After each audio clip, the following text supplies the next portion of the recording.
మోషే సుఖోపవాస ధ్యాన భాగ్యములు ప్రవేశించిన మీ అందరికను ప్రభువు పేరిట మరణాత మరణాత. దేవుని యొక్క వాక్యమును ధ్యానం చేసుకుందాం.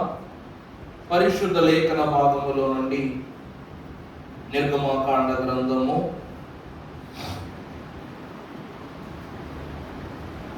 28వ అధ్యాయం 17 నుంచి చదువుకుందాం. దానిలో 4 పంక్తుల చేయవలెను.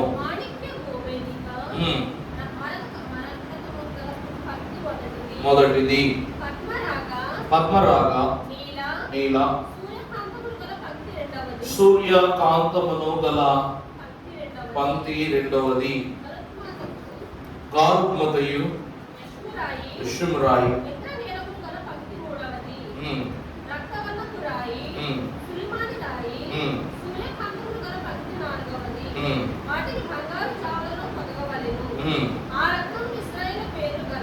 గలవై వారి పేర్ల చొప్పున 12 ఉండవలెను. 21 చదవండి. ఇశ్రాయేలీయుల పేర్లు గలవై వారి పేర్ల చొప్పున.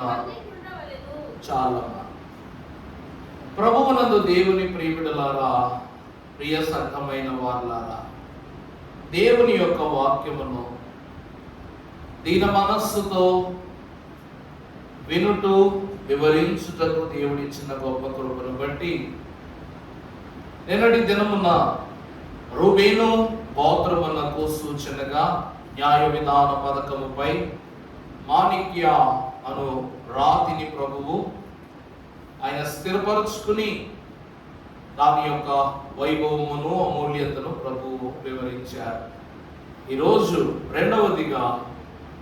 రెండవ గోత్రమునకు ప్రతీకగా దేవుడు మనకు అందించినటువంటి రత్నము గోమేధికము. ప్రభువునందు దేవుని సంఘమైన వారులారా, జనన క్రమములో 2వ కుమారునిగా దేవుని చే పిలువబడిన గనుడు షిమ్యోను మహాభక్తుడు. షిమ్యోను యొక్క జీవితాన్ని మనం గతించిన వస్త్రంలో పరిక్లుప్తంగానే ధ్యానం చేసుకున్న గోత్రాన్ని గురించి.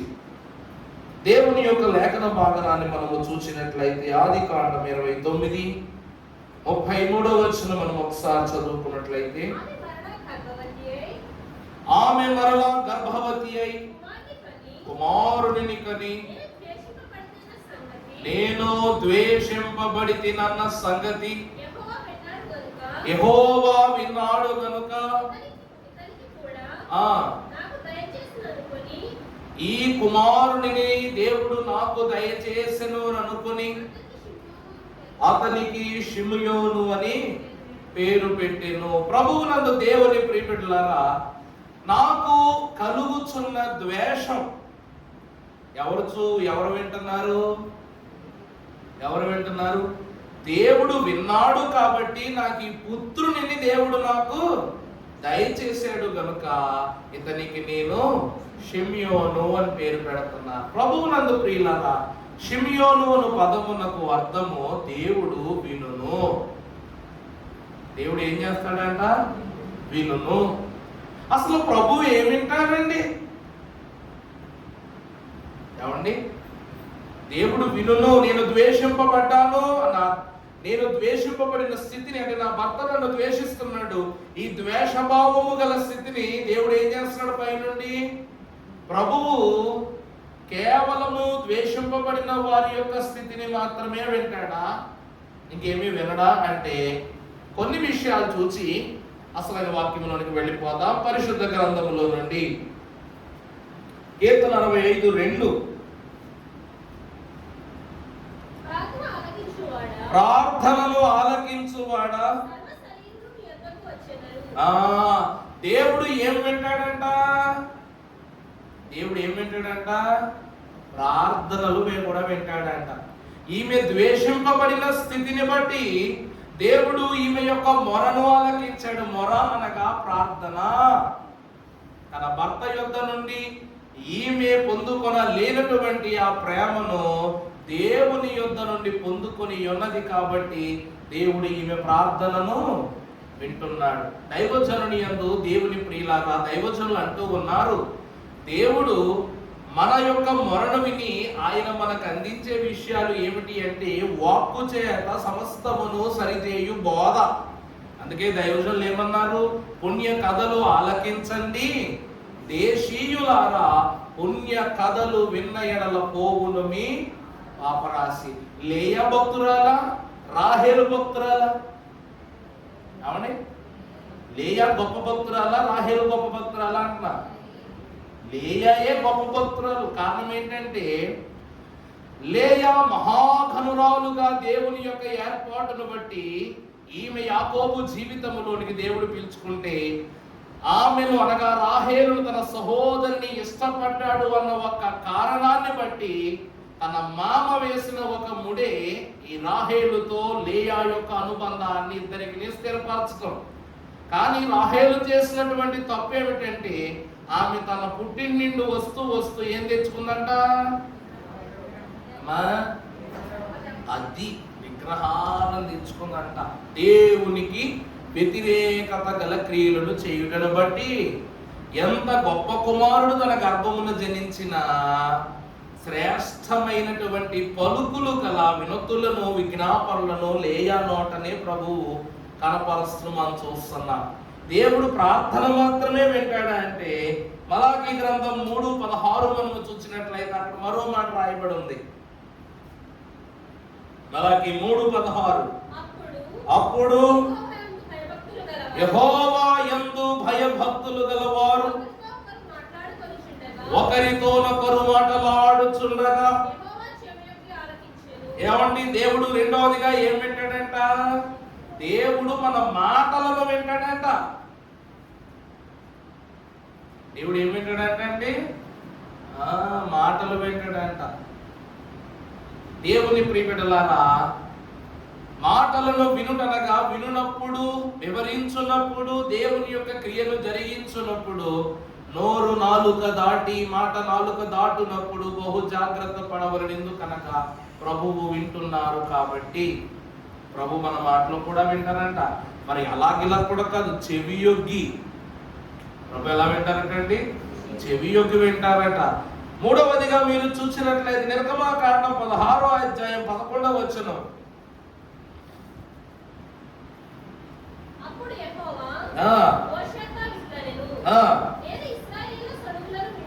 నేను ఇశ్రాయేలీల సనుగులను వింటిని.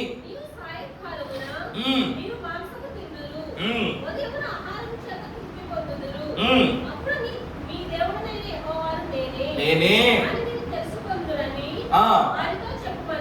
ప్రభువు మూడవదిగా ఏం వింటారంటే సనుగులాడుకుంటున్నప్పుడు వింటారంట. మోషే అక్క అయినటువంటి మిరియాము మోషేని గురించి సనుక్కోదటండి. ఆ సనుగుని ఎవరు అన్నారు? దేవుడు అన్నాడు. షిమి దావీదు పురవీధులలో కనపరుస్తూ దేవుని కనపరుస్తూ నాట్యం చేస్తుంటే కిటికీ గుండా నిలబడి ఏం చేస్తుంది? తను చూసి తన మనసులో తన దావీదుల గురించి తప్పు మాట మాట్లాడుతూ ఉంటాడు. వినేస్తాడు, దేవుడు వినేస్తాడు. అందుకే 4 దిక్కులు చూచి ఏ దిక్కును నన్ను ఎవరో కనుగొనలేదని అనుకుంటావు, ఎవరో చూడలేదనుకుంటావు, కానీ చూసే కన్ను మరొక చోట. చెప్పాను కదా, మనం ఇక్కడి నుంచి చూస్తాం దేవుడిని, అక్కడి నుంచి చూస్తాం, కానీ దేవుడు అందరినీ అక్కడి నుంచి చూస్తాడు. అందరూ పెట్టిన మొరను అక్కడికే వెళతాయి. కాబట్టి దేవుని వాక్యం అంటుంది దేవుడు విను దేవుడై ఉన్నాడు. కాబట్టి నేనున్నవాడను అనువాడను, నేనున్నాను కాబట్టి నేను వింటున్నా. ఇక్కడ లేయా యొక్క రెండవ గర్భఫలము విషయంలో దేవుడు ఆమె యొక్క మొరను లేక ఆమె కలిగిన దోషణను ప్రభు వినటానికి గల కారణం ఏమిటంటే దైవజనులు అన్నారు. ఆదికాండము 29:33 మనము చదువుకున్నట్లయితే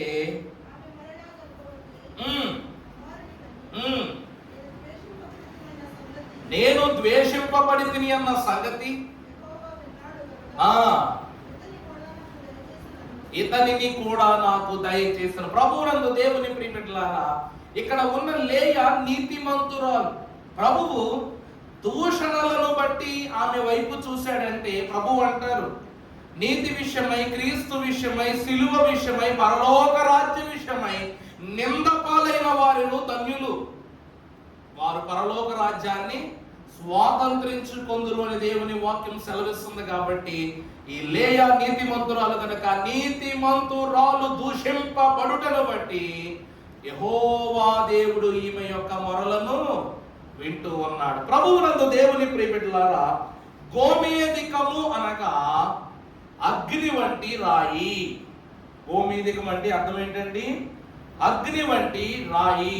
ఎందుకు ఈ క్రమాన్ని మీకు తెలియజేస్తూ ఉన్నామంటే, షిమ్యోను యొక్క జీవితము ఒక ఆరని అగ్నిలో నిత్యము విధేయత కొరకు ఆశగా చూచినటువంటి స్థితి. దేవుని వాక్యములో మనము చూసినట్లయితే, పరిశుద్ధ గ్రంథములో నుండి గనుడు శ్రేష్ఠుడై ఉన్న దేవుని మనము తలంచుకొనొచ్చు. కాస్త ముందుకు వెళ్ళినట్లయితే యాకోబు పత్రిక 1వ అధ్యాయము 22వ వచనం చదువుకుందాం. అమ్మా, మీరు వినువారు మాత్రమే అయ్యుండి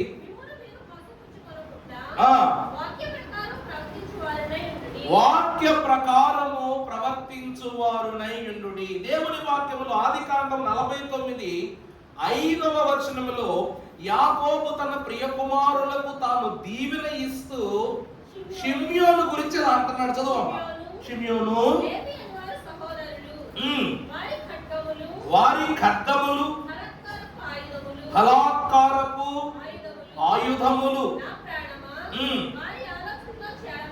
చాలండి, వాక్యము రెండంచుల వాడిగలిగిన ఖడ్గము అన్నారు. లేవి వంశస్థులను, అలాగునని రెండవ కుమారుడైన షిమ్యోను, వీరి ఇరువులను ఖడ్గములతో దేవుని మహాఘనతను బట్టి యాకోబు మహాభక్తుడు పోలుస్తున్నాడు. ఎందుకంటే తన సహోదరి అయిన దీనాకు జరిగినటువంటి అవమానాన్ని బట్టి, ఏమండి, తన సహోదరి అయిన దీనాకు జరిగినటువంటి అవమానాన్ని, బలాత్కార అవమానాన్ని బట్టి ఒక తరపు ప్రాంతాన్ని వీళ్ళు ఏం చేసేసారంట? సున్నతి చేయించి చంపేశారు. చూడండి అవి పరిస్థితి ఎట్లా ఉందో చూడండి. సున్నతి జరిగి ఆ వేదనలో, శోధనలో ఉన్నటువంటి ఆ పురుషులైన వారందరినీ ఏం చేశారంటే వీళ్ళు రాత్రికి రాత్రే వెళ్ళి చంపేశారు. అందుకే అంటున్నారు వీరి ఖడ్గములు బలాత్కార ఖడ్గములు అంటున్నారు. మరి అలాంటి కళంకములు కలిగిన ఈ కుమారుని యొక్క వైఖరిని మనము చూసినట్లయితే, షిమ్యోనుకు దేవదేవుడు క్రొత్త నిబంధన కాలములో క్రీస్తు జన్మము వరకు కూడా విముక్తినివ్వాల.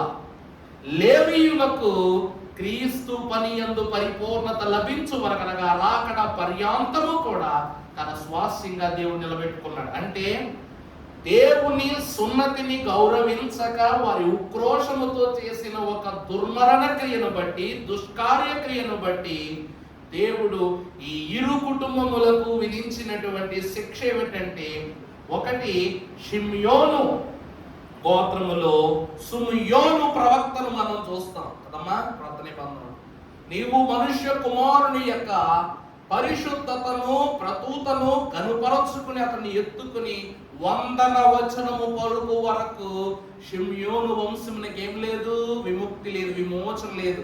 ఆ తర్వాత షిమ్యోను ప్రవక్త ఎక్కడా కనబడరు, మనకి ఎక్కడ ఎత్తినా కనబడరు. క్రొత్త నిబంధన అంటే సుమారుగా 4000 వత్సరముల కాలగమనం షిమ్యోను వంశం ఏమైపోయింది? క్రీస్తు యొక్క రాకను గౌరవించున్నంత పర్యాంతం దేవుడు వారిని అట్లా శిక్షా విధులను ఉంచాడు. ఇక లేవీయులను మనము చూసినట్లయితే వారు ఆగ్రహించి దేవుని యొక్క పరిశుద్ధమైనటువంటి సున్నతిని గౌరవించకపోవటను బట్టి ధర్మశాస్త్ర విధులలో వారిని స్వాస్యంగా నిలుపుకొని దైవ కార్యములకు సన్నద్ధం చేశాడు ప్రభువు. అందుకే వాక్యము రెండంచుల వాడిగల ఖడ్గము అని దేవుని మహాభక్తులు సెలవిస్తూ ఉన్నారు. అందుకే ప్రియబిడ్డలారా, ఒక మాట చెప్పండి, లేవి దేవుని యొక్క సన్నిధిలోనికి రావటం అంటే ప్రాణాలతో చెలగాటమా కాదా? అక్కడ ధూపము వేసేయడానికి వెళ్ళబోతున్న అహరోను తనను తాను తగ్గించుకుని, తనను తాను దేవుని సన్నిధిలో ధూపం వేసుకున్నంతగా తగ్గించుకుని లోపలికి రావాలి. అవునా కదండి? అహరోను లోపలికి రావాలంటే ఎలా ఉండాలి? అహంకారం, కోపం, లోభం, పాపం, మోసం ఇట్లాంటి అన్ని క్రియల్ని కూడా ఏం చేయాలి? అగ్నిలో దహించి వేసేసి పవిత్రుడుగా లోపల రావాలి. ఈ లోకంలో మనిషికి అంతకంటే పెద్ద శిక్ష ఉంటుందా చెప్పండి? పెద్ద శిక్ష ఉంటుందా? ఉండదు. షిమియోను కూడా అంతే. యేసు క్రీస్తు ప్రభువును పరిశుద్ధుని ఎత్తుకొని 100వ వచనం పలుకు పర్యాంతము అతని వంశములకు ఏం లేదు? విమోచన లేదు. అందుకే గోమేధికము అనగా అగ్ని రాయి, అగ్ని ప్రాస్తము వంటి రాయి. పరిశుద్ధ గ్రంథములో దీనిని పరమభక్తులు అంటారు. వాక్యము వినువారుగా మాత్రమే కాక చేయువారిగా కూడా ఉండుడి. ఏమంతే కదమ్మా? యాకోబు పత్రిక చదివాను కదా, చదువుకున్నాం 1:22. అమ్మా, వినువారు మాత్రముగానే ఉండవద్దు.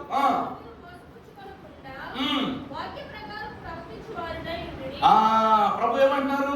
తన తండ్రి అయిన యాకోబు అంటాడు, నాన్న జరిగిందో జరిగిపోయింది. మనం చెప్పిన దాని ప్రకారం వాళ్ళ సున్నతి చేయించుకున్నారా లేదా? ధర్మశాస్త్రం ప్రకారంగా, దేవుని నిబంధనల ప్రకారం వారు సున్నతి చేయించుకున్నారు కాబట్టి వారు మనలో కలిసిపోయినట్టే. తండ్రి మాట విన్నట్టే విన్నారు, వినువారుగానే ఉన్నారు. కానీ వాస్తవంలోకి వెళ్ళేసరికి వినువారుగా విన్న వీరు తండ్రి మాటను వినటంతో విడిచిపెట్టారు, కానీ వాక్యాన్ని ఆచరించాల. వాళ్ళు చేయాల్సిందే చేశారు. ఇప్పుడు ప్రభు అంటుంది అది, మీరు వినువారుగా మాత్రమే కాదు చేయువారిగా కూడా ఉండాలి.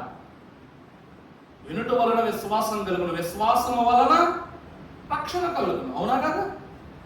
వీరు ఆ రక్షణను, ఆ విశ్వాసాన్ని పొందుకోలేకపోయారు కాబట్టి శిక్షా విధిలో దేవుడు వీరు ధూపము వేసినట్టు అగ్నిలో వీళ్ళు దహిస్తూ ఉన్నాడు. పరిశుద్ధ వాక్యమును మనము చూసినట్లయితే గరుడై ఉన్న దేవదేవుడు పేతురు రాసిన మొదటి పత్రిక 1వ అధ్యాయం 7వ వచనంలో రాస్తున్నాడు. చూడండి, అగ్ని పరీక్ష వలన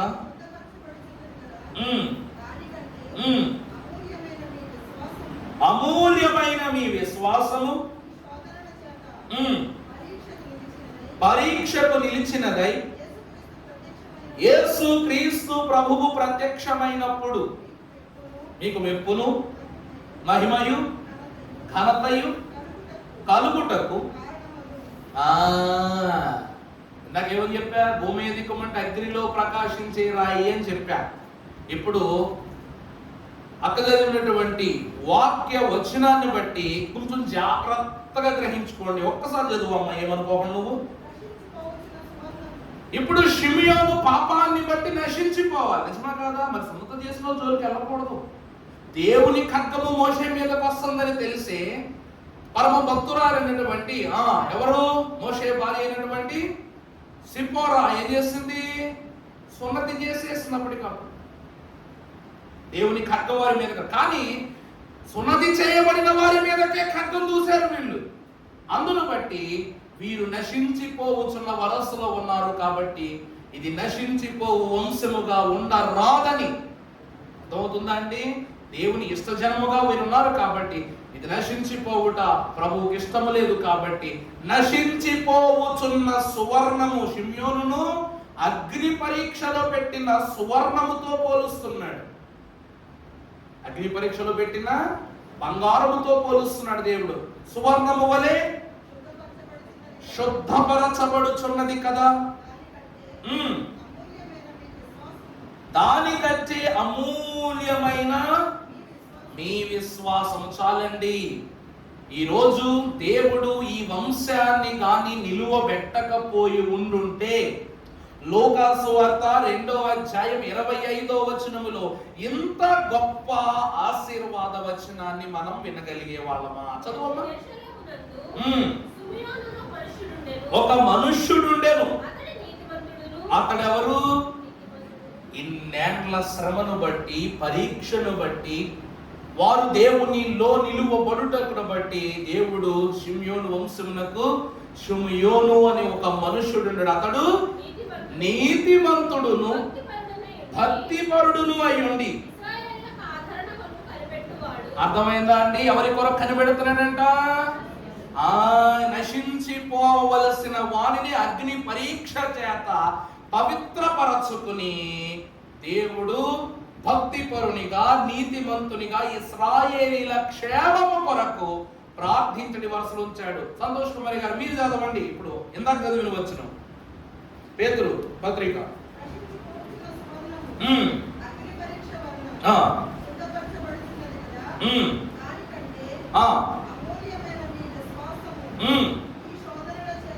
మీ శోధనల చేత అది వాక్యం ఏమంటుందో క్లుప్తంగా చూడండి. యేసు క్రీస్తు ప్రభువు ప్రత్యక్షమైనప్పుడు, అంటే షిమ్యోను గోత్రీకులైనటువంటి వారు క్రీస్తు జన్మము వరకు వారిని వారు తగ్గించుకుంటూ జాగ్రత్త చేసుకుంటూ భక్తిపరులుగా బ్రతుకుతూ యేసు క్రీస్తు ప్రభువు ప్రత్యక్షమైనప్పుడు, అవునా, అప్పటి వరకు నీతిమంతుడు ఉందా లేదా? షిమ్యోను నీతిమంతుడు, భక్తిపరుడు, ఇశ్రాయేలీల మేలు కొరకు కనిపెడుతున్నాడు.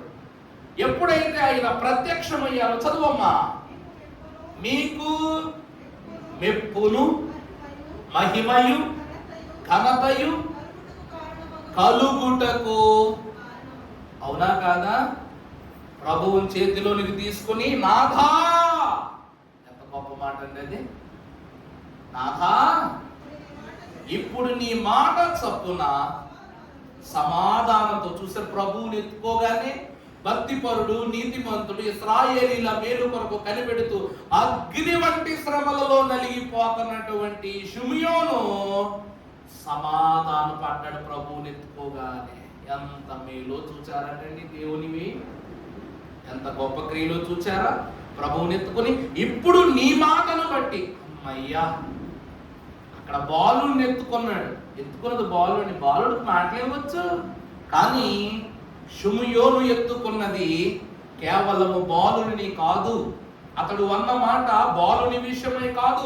నాథా అనగా, నాథా అనే పదం ఎవరి మీద వాడతాం మనం? అమ్మా, భర్త పసికన్ను చేతిలో తీసుకుని బాబు అను, లేకపోతే బిడ్డ అను అనడం మానేసి ఏమంటున్నాడు? నాథా అంటున్నాడు.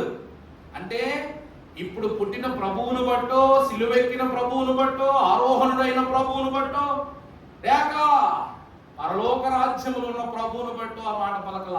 వరునిగా రానయ్యున్న ప్రభువును కూర్చి పలికించిన మాటిది. ఇప్పుడు నీ మాట చొప్పున నేను సమాధానము నీ దాసుని నీవు బానిచ్చుచున్నావు, వెలుగుగాను మహిమగాను నీ రక్షణను నేను మొదట నేనే చూశాను. ఆ రక్షణని మొదట ఎవరు చూశారు? ఏదంటారు చూసారా? మంచి అనేది మన ఇంట్లోంచే మొదలవ్వాలి అంటారు కదా. ఈరోజు ఈ రక్షణ ఎక్కడి నుంచి మొదలైంది? నా కన్నులారా నేను చూసిన రక్షణ నాతోనే మొదలు, నేను కళ్ళారా చూశాను, ఇప్పుడు కలవబోయే రక్షణ అంటున్నాడు. దేవుని ప్రియబిడ్డలారా, అగ్ని చేత, అగ్ని వంటి శ్రమల చేత శోధింపబడి దేవుని మాట ద్వారా సమాధానపరచబడినది షిమ్యోను గోత్రం. అందుకే ఈ రాయిని అగ్నిచే ప్రకాశించే రాయి, అగ్నిలో ప్రకాశించే రాయిగా భక్తులు అంటున్నారు. షిమ్యోను చాలా పౌరుషం కలిగినోడండి. షిమ్యోను చాలా పౌరుషం కలిగినోడు. అంత పౌరుషం కలిగినోడు కాబట్టి ఇశ్రాయేలీల కొరకు ఒక భక్తిపరునిగా, ఒక నీతిమంతునిగా వారి మేలు కొరకు కనిపెట్టాడు. పౌరుషం కలిగినోడు కాబట్టి తన సహోదరిని బలాత్కారము చేసిన వారి యొక్క రక్తం కళ్ళ చూచాడు. లేవి కంటే షిమ్యోనే పెద్దోడు. జ్యేష్ఠుడైన రూబేనుకు రావాల్సిన ఆ కోపము, ఆ ఉక్రోషము షిమ్యోనుకు వచ్చినాయి. మరి సామాన్యమైన విషయమే కాదు ఇది.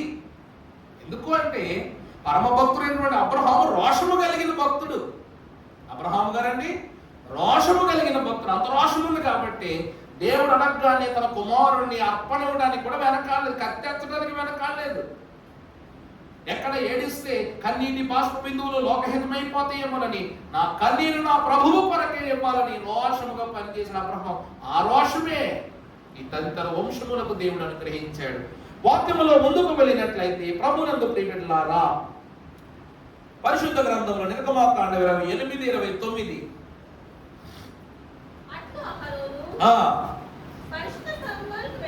వెళ్ళినప్పుడు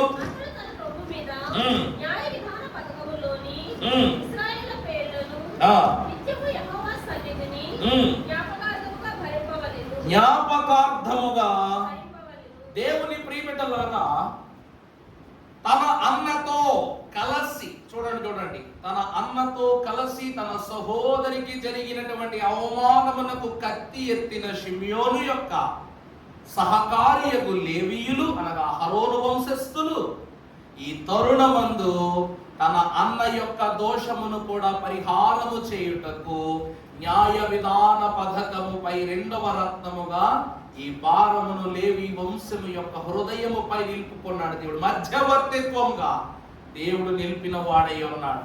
ప్రభునందు దేవుని ప్రియబిడ్డలారా, ఈ రోజు దీవెనలు పొందుకునే వరసలో ఉన్న మనం రేపు దీవించే వరసలో ఉంటాం. తెలుసునా మీకు అర్థమయ్యేలా చెప్తాను. పరిశుద్ధ గ్రంథములో మీరు చూసినట్లయితే ద్వితీయోపదేశ కాండం 33వ అధ్యాయం ప్రారంభము చూడు తల్లి. మునుపు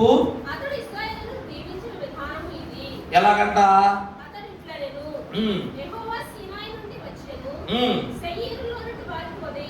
సెయేరులో నుండి వారికి ఉదయించెను.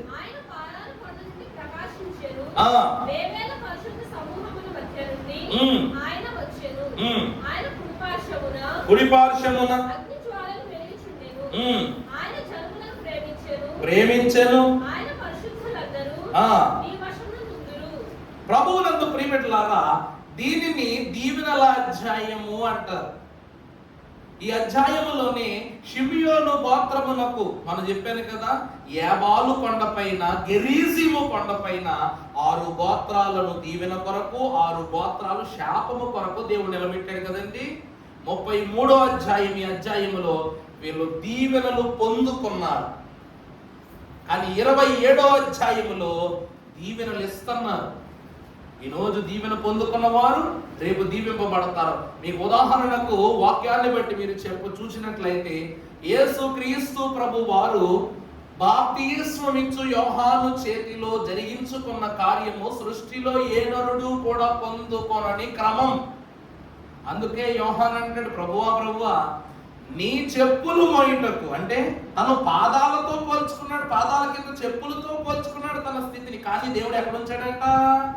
తన శిరస్సుపై చేయించి బాప్తిస్మం ఇవ్వగలిగే స్థితిలో ప్రభు ఉంచాడు. అంటే తనను తాను తగ్గించుకున్నవాడు. అర్థమైందా? షిమ్యోను ఎప్పుడైతే తన జనన క్రమమును బట్టి చేసిన ప్రాణములు తనను తాను నొచ్చుకుని తండ్రి ఎదుట దేవుని ఎదుట తను పాపిగా రూపుదిద్దబడ్డాడో అప్పటి నుండి వారిలో పశ్చాత్తాపపు క్రియలు తనలో మనసులో రగులుతూ ఉన్నాయి. దేవాన్ని క్షమించు. అందుకే షిమ్యోనును దేవదేవుడు ఈ యొక్క గెరీజీము కొండపై దీవెనల వచనాన్ని పలికి 33వ అధ్యాయంలో దీవించి 27వ అధ్యాయ క్రమములో మాత్రం దేవుడు దీవెనలు ఇచ్చే వరుసలో నిలబెట్టాడు. అందుకే అంటారు, ఈ బలహీనత వస్తే నీలా ఎవరికి బలహీనత ఉందో వాళ్ళ కోసం ప్రార్థన చేయి అన్నారు. అవునా అండి? దేవుని యొక్క వాక్యములో ఇప్పుడు కాస్త మనం చూసినట్లయితే ఈ ఇద్దరు అన్నదమ్ములు లేవీయును అలాగే షిమ్యోనును కలిసి ఆనాడు కత్తులు దూశారు.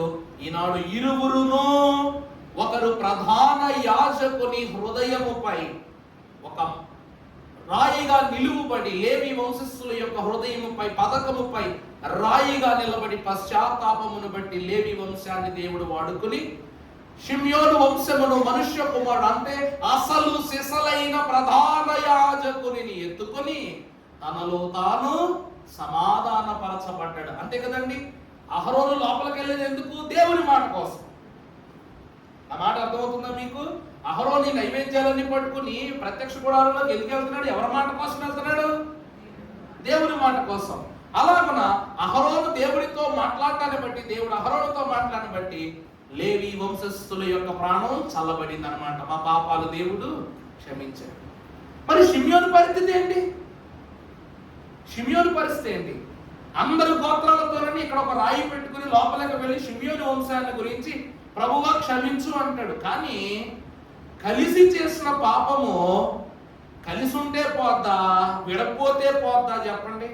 అహరోన్ని దేవుడు ఎలా క్షమించాడో షిమ్యోను కూడా అలాగే క్షమించాలి. కానీ అహరోనుకు తక్షణమే దేవుడు తన పని కొరకు ఏర్పరచుకోవటాన్ని బట్టి క్షమాపణ దొరికింది. కానీ షిమ్యోనుకు నిజమైన ప్రధాన యాజకుడిని చేత పట్టుకోవటాన్ని బట్టి, రొమ్ముకు హత్తుకోవటాన్ని బట్టి, చూడండి చూడండి ఎలా ఉందో, హత్తుకుని, నాథా నీ మాట చప్పున ఇప్పుడు నీ దాసుని సమాధానముతో పోనిస్తున్నావు. అంటే ఇప్పటి వరకు నా హృదయంలో ఏం లేదు, సమాధానం లేదు నాకు. ఎందుకంటే ఆనాడు చేసిన పాపానికి ఈ రోజు వరకు నాకు ఏం దొరకలేదు, సమాధానం దొరకలేదు. నేను ఎప్పుడు ఎత్తుకున్నానో ఇప్పుడు నీ మాట ద్వారా నాకు ఏం దొరికింది, సమాధానం దొరికింది.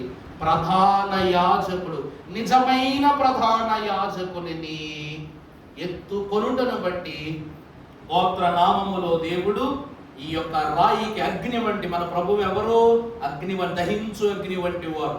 ఆ క్రీస్తువును రక్షించు దహించు అగ్ని వంటి కొలిమిలో శ్రమపడి పరిపూర్ణమైన సువర్ణముగా బయటపడ్డాడు షిమ్యోను మహాభక్తుడు. ఇది రెండవ స్థితి. మూడవదిగా మనము చూసినట్లయితే హెబ్రీ పత్రిక 7:25 చదువునా. హెబ్రీ 7:25.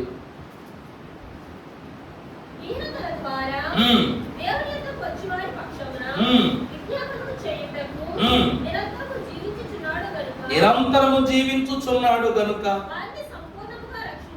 రక్షించుటకు శక్తివంతుడై ఉన్నాడు. అంటే లేవి వంశమును రక్షించుటకు ఆనాడు శక్తిమంతుడకు దేవుని వాక్కు ఉంది. ఈనాడు షిమ్యోనును రక్షించుటకు ఆయన ఎవరు, ఆశ్చర్యకరుడు, ఆలోచనకర్త, బలవంతుడైన దేవుడు. అందుకే యేసు మాటలోన ఎంతో బలం ఉన్నది, స్వామి మాటలో చాలా శక్తి ఉంది. యేసు మాట 1,000,000 రూపాయల మూట అన్నారు, అంతే కదండి. తుఫాను గద్దించింది, లాజరును బ్రతికించింది, సేనాదయాలు వెళ్ళబడింది ఆ మాటే. ఆ మాట ఎప్పుడైతే షిమ్యోను చెవిన పడిందో, బలమైన మాట చెవిన పడిందో, తన సమాధానం గలవాడైపోయాడు. దేవుని మాట ఏమై ఉన్నది మనకు, దేవుని మాట ఏమై ఉన్నది, సమాధానము, రక్షణ అయి ఉన్నది. దేవుని ప్రియబిడ్డలారా, ఆ మాట వల్లనే కదా సృష్టి కలిగింది, ఆ మాట వల్లనే సృష్టి కలిగింది. ఆ ఒక్క మాట మనకుంటే విమోచన కలగదా? షిమ్యోనుకు దేవుడు ఆ భాగ్యాన్ని ఇచ్చాడు. అందుకే అగ్ని వంటి శ్రమలలో నుండి పునీతుడై బయటపడ్డాడు షిమ్యోను. తర్వాత చూస్తే ఆదికాండం 34వ అధ్యాయం ప్రారంభం నుంచి చదివినాన్న.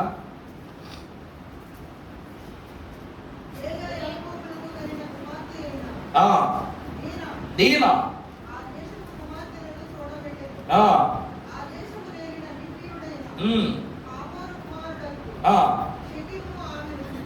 చూచి పట్టుకొని శయనించి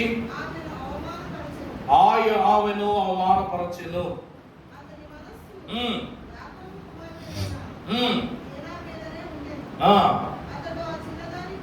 ప్రేమించి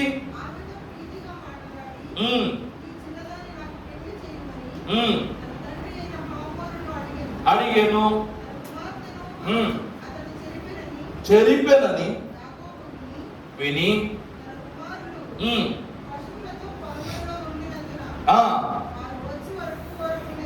చాలండి. ప్రభువునందు ప్రియబిడ్డలారా, ఇక్కడ జరిగిన వృత్తాంతం అంతా కూడా మనకు బాగా తెలుసు.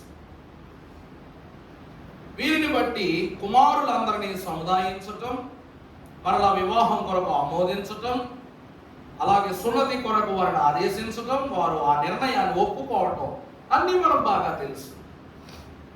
దేవుని ప్రియబిడ్డలారా, కానీ వీళ్ళు చేసిన పనిని బట్టి యాకోబు మహాభక్తుడు షిమ్యోను గురించి పలికిన వచనాన్ని మనం చూస్తే 49:5 ఆదికాండం.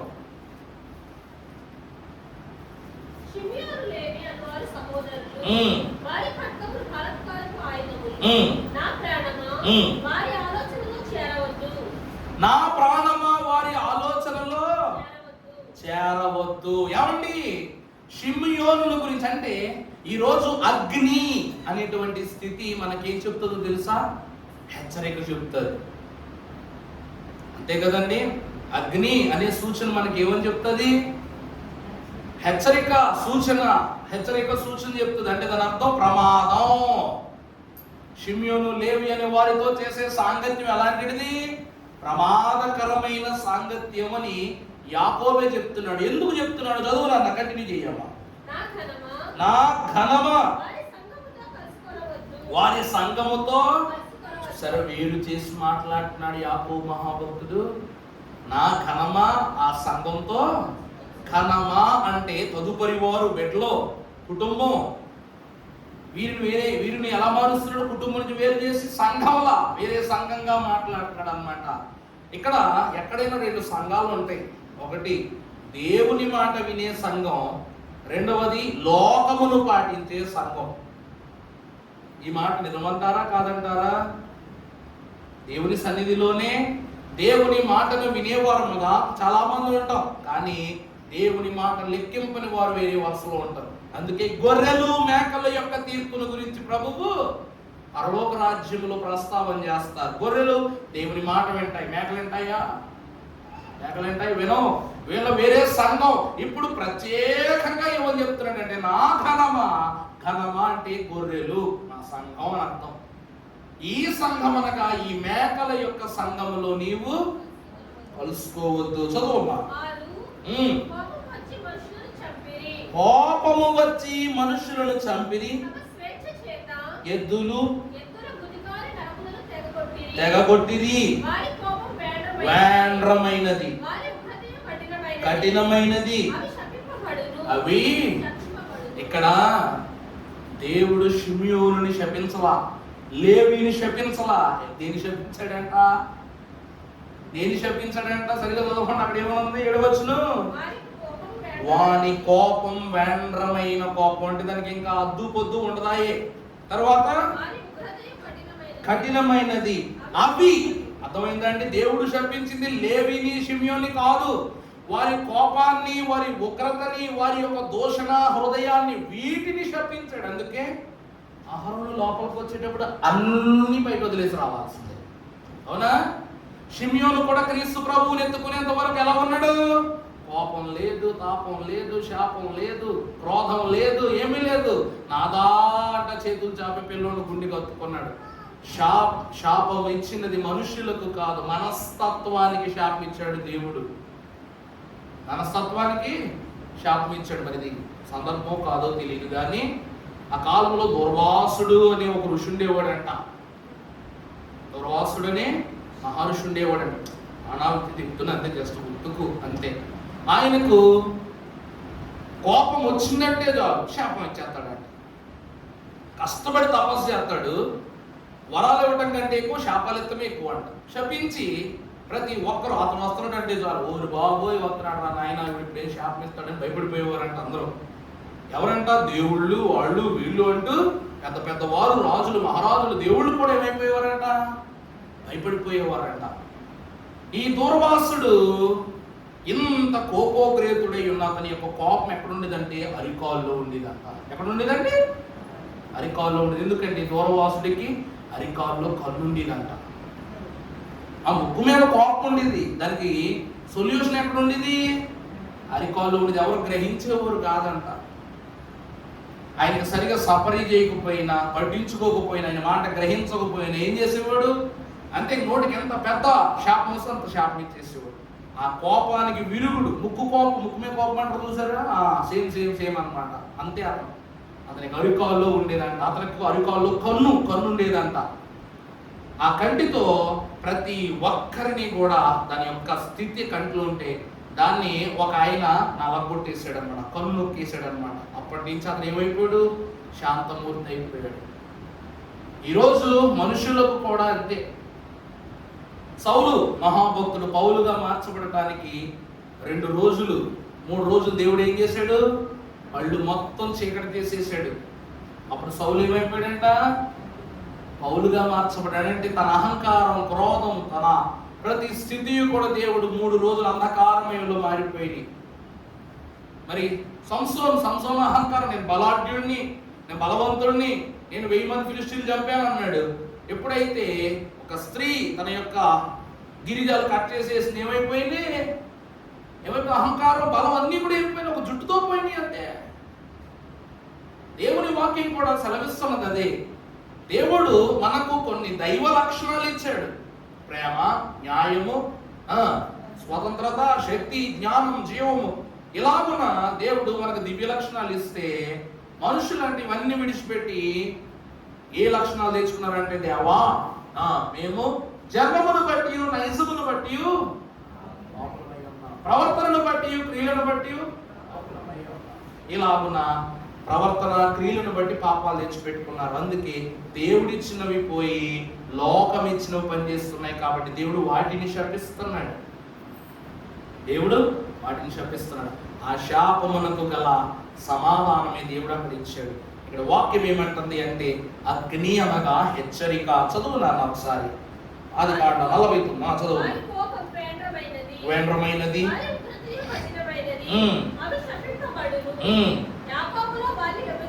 యాకోబులో అంటే దాని అర్థం ఏంటి తెలుసా? యాకోబులో అనగా ఇశ్రాయేలులో నుండి వారిని దేవుడు విభజించేశాడు.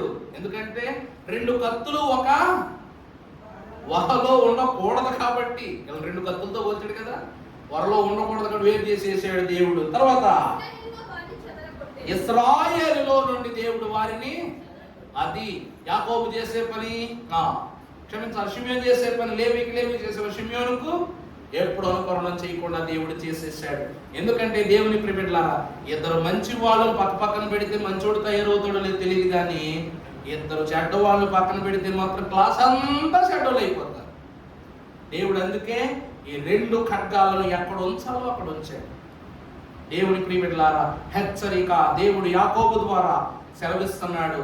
వీరు దేవునిని అనుసరించని వారని చెప్తూ ఉన్నాడు. అందుకే వీరికి అగ్ని వంటి శ్రమలను దేవుని పెట్టాడు. అందుకే ఆ గుర్తుగానే గోమేధికాన్ని దేవుడు వీరి అగ్ని సూచనగా ప్రాస్తపురాయిగా దేవుడు ఇచ్చాడు.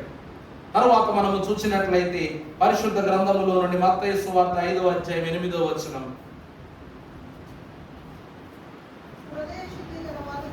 హృదయ శుద్ధి గల వారు ధన్యులు. అతి అగ్ని వంటి శ్రమలలో నుండి సువర్ణము పరిపూర్ణముగా కాల్చబడిన తరువాత అది ఎలా ఉండదంట అంటే, నశించిపోతున్న సువర్ణము అగ్ని చేత పరీక్షించబడుట. పరీక్ష అంటే ఏంటి చెప్పండి? శుద్ధ కాదా? అవునా? ఇక్కడ వాక్యం ఏమంటుంది? నీ హృదయం అన్నిటికంటే మోసకరమైనది, ఘోరమైన వ్యాధి కలది. దాన్ని గ్రహించగలవారెవరు? దాన్ని పరిశోధించగలవారెవరు? నీ దేవుడైన యెహోవానగు నేను నీ హృదయమును పరిశోధించి తెలుసుకుని వాడని. ఇక్కడ అక్కడే ఉంది పరిశోధన అంటే ఏంటి? పరీక్ష, శోధన పెట్టడం, శ్రమ పెట్టడం, నలగొట్టడం. ఇప్పుడు ఆ లాగున నలగొట్టడాన్ని బట్టి ఈ 2 గోత్రాలు అంటే లేవి, షిమ్యోను, 2 గోత్రాలు కూడా హృదయ శుద్ధి కలిగిన గోత్రాలుగా మారిపోయింది. అవునా కాదా? లేవి హృదయము దేవుని హృదయమున మమేకమైపోయింది. షిమ్యోను హృదయము క్రీస్తు ప్రభువుని ఎత్తుకొనుటను బట్టి మమేకమైపోయింది. ఆ తర్వాత షిమ్యోను ఎక్కడ శాప క్రియలలో చేరినట్లుండదు, అక్కడే షిమ్యోను ప్రవక్తతో ఆఖరిగా కనబడుతుంది. ఆ స్థితి మరలా ఎక్కడ కనబడుతుందో తెలుసా? 1,44,000 మంది యొక్క సంఖ్యలో కనబడుతుంది. 1,44,000 మంది పరలోకమునకు దేవుడు పిలుచుకున్న, ఏర్పరచుకున్న సంఖ్యలోనే కనబడతాడు. అంటే దేవుడు ఎక్కడి నుండి ఎక్కడ తీసుకెళ్ళాడో చూడండి. దేవుడు ఏమంటున్నారంటే, ఈ గోమేధికము అను రాయి హృదయ శుద్ధికి గుర్తు. అవునా కదండి? అగ్ని శుద్ధి చేస్తుంది. అగ్ని ఏం చేస్తుందండి? శుద్ధి చేస్తుంది. మీకు అర్థమయ్యేలా చెప్పాలంటే, ఈరోజు ఎంత గొప్ప వంటగాడైనా కానివ్వండి, భూమి మీద ఎంత గొప్ప వంటగాడైనా కానివ్వండి, రే అబ్బాయి నువ్వు కత్తి లేకుండా వంట వండరా అంటే వండగలడా లేదా? కత్తి లేకుండా అండి. కూరగాయలు కొయ్యకుండా వండలేమా? కూరగాయలు కొయ్యకుండా వండలేమా? అదేంటి అలా చూస్తారేంటి? వండలేదా? అంటే పచ్చిమిరకాయ ఇలా ఎరగొడితే అయిపోతా? బెండకాయ ముక్కలు ఇలా ఎరగొడితే అయిపోతా? దొండకాయ ముక్కలు ఇలా ఎరగొడితే ఉడకనంటాయా ఏంటి? కత్తి కోతేనే ఉడుకుతానంటాయా ఏంటయ్యి? ఉడుకుతాయి కదా. కత్తి లేకుండా వంట చేయొచ్చు, ఉప్పు కారాలు లేకుండా వంట చేయొచ్చు, చేయలేదా? నీళ్లు ఎసర ఏమి పెట్టకుండా కూడా వంట చేయొచ్చు. తెలుసునా మీకు? గోల్డెన్ రకాలు ఉన్నాయి. మరి ఇప్పుడైతే వచ్చినాయి ఉప్పు కారాలు, కానీ ఆ రోజుల్లో ఎడన్నాయండి ఉప్పు కారాలు. ఆదాపు ఉప్పు కారం ఎక్కడ దొరికింది మరి పాపం? ఇవేమీ లేకుండా వంట చేయొచ్చు, కానీ మంట లేకుండా వంట చేయగలవా? నిప్పు లేకుండా వంట చేయగలవా? ఆదాము ఏదైనా వనముల నుండి బయటకు రాగానే ఆది మానవులు రాయి రాయి రాయి తగిలించి నిప్పు పుట్టించారంటే వాళ్ళ బ్రతుకు తెరువు కోసం ఈ లోకంలో పుట్టింది మంటే, నిప్పే. అందువలన ఈరోజు మనం వేసిన ప్రతి పరికరం లేకపోతే ప్రతి పదార్థం కూడా ఆహారంగా మారాలని నిప్పు కావాలి, వేడి కావాలి, వేడి కావాలి. అందుకే వేడి నిప్పు దేనికి గుర్తు అంటే శుద్ధికి గుర్తు, అవునా కదండి?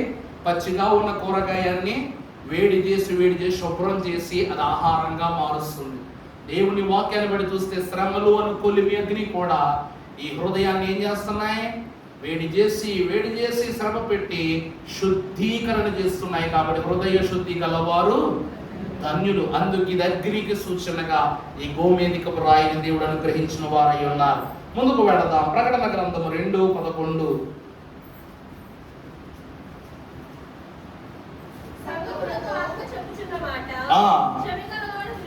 వినుగాక. జయించిన వాడు రెండవ మరణము వలన ఏ హానియు. ఈరోజు షిమ్యోను గోత్రము తాను చేసినటువంటి అపరాధాన్ని బట్టి దేవుని ఎదుట పశ్చాత్తాపపడి విమోచింపబడి శోధింపబడి పరిశోధింపబడి చివరికి గెలిచిందా ఓడిపోయిందా? షిమ్యోను గోత్రం తాను జన్మతః చేసిన పాపం, అంటే జన్మమును బట్టి నైజాన్ని బట్టి ఈ షిమ్యోను గోత్రానికి ఉన్న పరిస్థితి ఇదే. మరి జన్మాన్ని బట్టి వాళ్ళకు కోపంతో కూడుకున్నటువంటి జన్మ తీసుకున్నారు వాళ్ళు, పౌరుషులు కలిగిన జన్మది. రెండవది నైజం. ఈ కోపం అనేది వారికి ఎలా మారిపోయింది? నైజముగా మారిపోయింది. ఆ లాగున చేసిన ఒక పనిని బట్టి ఆ రోజు శపించబడిన వారు ప్రకటన గ్రంథములో ఈ రెండవ మరణములో నుండి వారు తప్పింపబడి జయించబడ్డారా లేదా అని అడుగుతున్నారు. జయించబడ్డారు. దేవుడు లేవీయులను వీరే నా స్వాస్యమని చెప్పి వారికి జయాన్ని ఇచ్చాడు. నీ మాట చొప్పున నీ దాసుడనైన నన్ను సమాధానముతో పోనిచ్చి ఉన్నావని షిమ్యోను దేవుని ఎదుట జయాన్ని పొందుకున్నాడు. అందుకే దేవుని వాక్యం అంటుంది, యేసు ప్రభువా హిత బోధకుండ, యేసు ప్రభువా హిత బోధకుండ, మా దోషములు క్షమించు దొడ్డ జనకుండ, దోషములు క్షమించు దొడ్డ జనకుండ, యేసు ప్రభువా హిత బోధకుండ. యేసు ప్రభువా నువ్వెవరివి? నీ మాట చొప్పున. నీది ఏ మాట? హితబోధ చేయు మాట. మంచి కోసము ఈ లోకములకు అందించబడిన మాట. ఈ మాట ద్వారా నా దోషములన్నిటినీ కూడా నువ్వేం చేసావు? క్షమించేసావు. అవును, నిజమా కాదమ్మా? దోషములు క్షమించు దొడ్డా జనకుండా.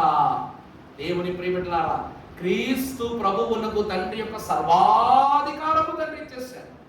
అధికారమును బట్టే ధర్మశాస్త్రము నెరవేర్చు ప్రయత్నములో ఎన్ని అద్భుతమైనటువంటి కార్యాలు ప్రభు చేశారంటే అవి కననివి విననివి. జయించే వరసలోనికి ఈరోజు అగ్ని వంటి పరీక్షలలో దహించి దహించి దహించి పరిపూర్ణులై ఈరోజు దేవుని సన్నిధిలో ఒక ప్రత్యేక స్థానములో వారు ప్రవేశించారు. 7వ అధ్యాయం ప్రకటన గ్రంథము. రక్షింపబడిన వారు వరుస ఒకసారి చదువుతున్నా.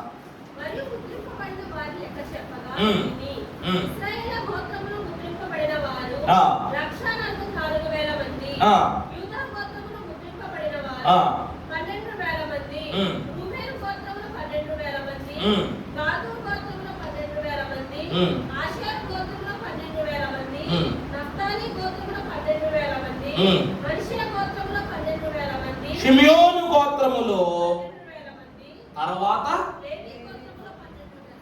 అందరి కొరకు ప్రక్షాళన చేసి అందరి ఆజ్ఞలను బట్టి ఎక్కువ శ్రమ అనుభవించిన వాళ్ళు ఎక్కడున్నారో చూసారా? అన్నదమ్ములను మొదట దేవుడు ఎక్కడ ఉంచాడు? పక్క పక్కనే ఉంచాడు. చివరలో కూడా మీరు ఒకసారి జనన క్రమాన్ని చూడండి ఎలా ఉంది అక్కడ. ఫస్ట్ ఎవరి పేరు వచ్చిందండి అందులో? చూడండి తల్లుడు. మొదట ఏ గోత్రం నాన్న? యోధా గోత్రం నుంచాడు. తర్వాత రూబేన్. అంతేనా? మొదటిది ఏంటి?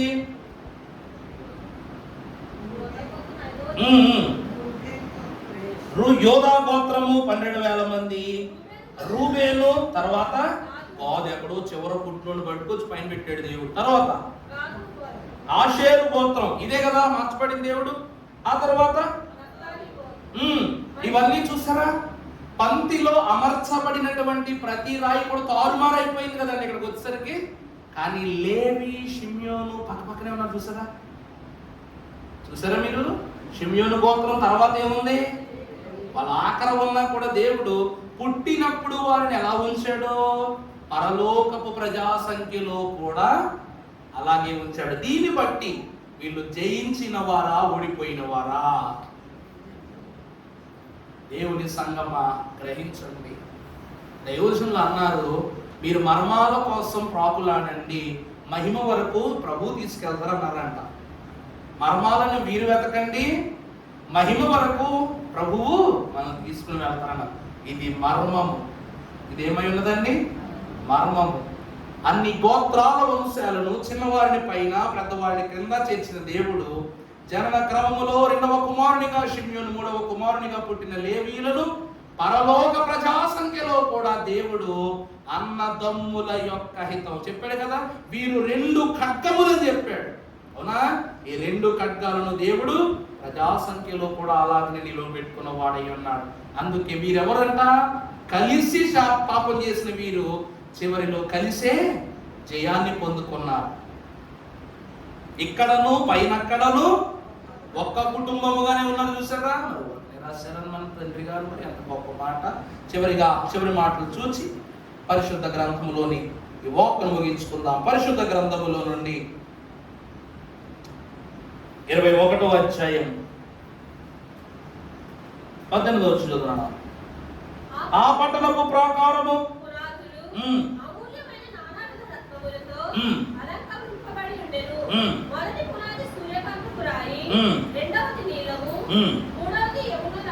మూడవది యమునా రాయి,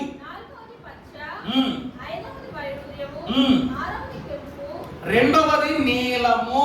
రెండవ రాయి ఏమిటండి? నీలము. అగ్ని వంటి, అంటే మొదటంతా వాళ్ళు ఎలా ఉన్నారు? మంచి ఎరుపుగా అగ్నిలో నశించిపోయేవారు ఉన్న వీరు పరలోకపు పునాది మీదకు వచ్చేసరికి వీరి యొక్క హృదయం ఎలా మారిపోయిందంట? నీలము. ఎరుపు ఎక్కడా, నీలం ఎక్కడా? దేవుడు వారి హృదయ స్థితిని బట్టి పరలోకంలో పునాది ఇస్తున్నాడు.